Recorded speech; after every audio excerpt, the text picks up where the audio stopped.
The Houston Texans somehow get a steal in the second round as the defensive back position just starts to fly off the board, and they're able to stay there and get Kamari Lassiter. You see on the screen right here where he comes up.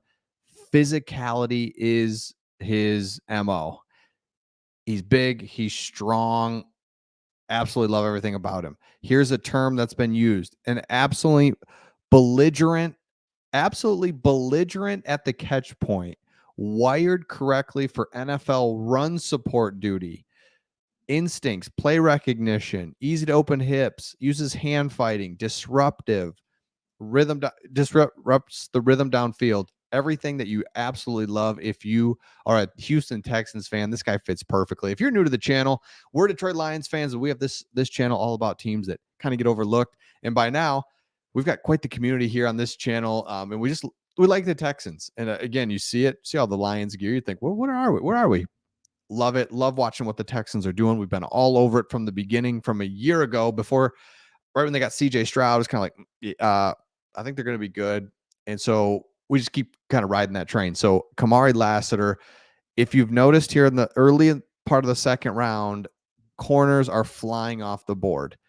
It took a minute through the draft. In the first round, you had quarterbacks, you had offensive tackles, you had wide receivers, and then corners started to go, corners and wide receiver, and now corners are going like crazy. So the Houston Texans, to be able to get their guy, Kamari Lassiter, who was a guy that was an early second, late first round, could have been a top corner.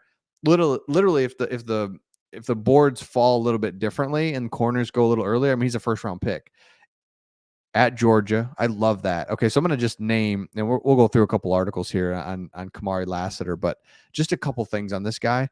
Number one, just if I'm a GM, you just can't go wrong going Georgia, Alabama players, South, SEC.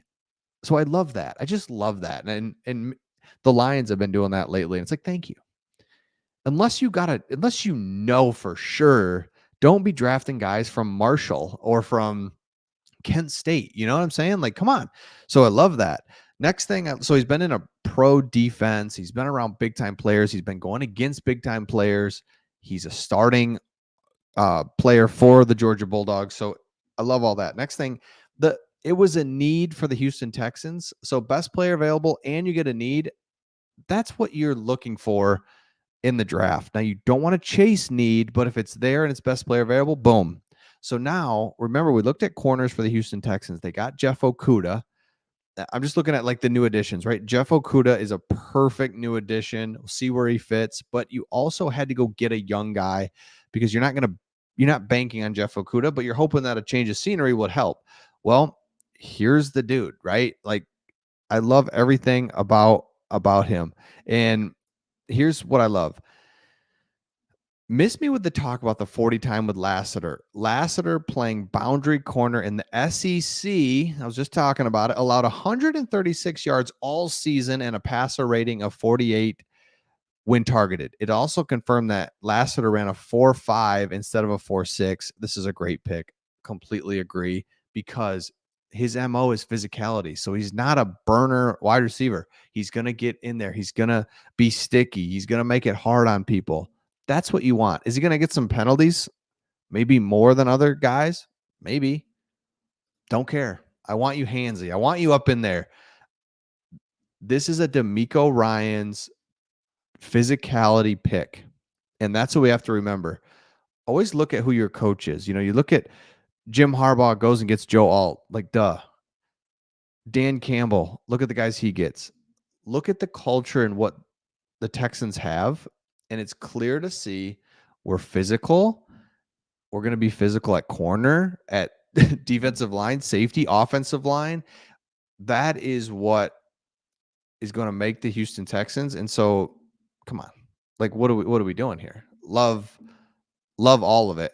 And so I saw another article that I thought was just perfect for this.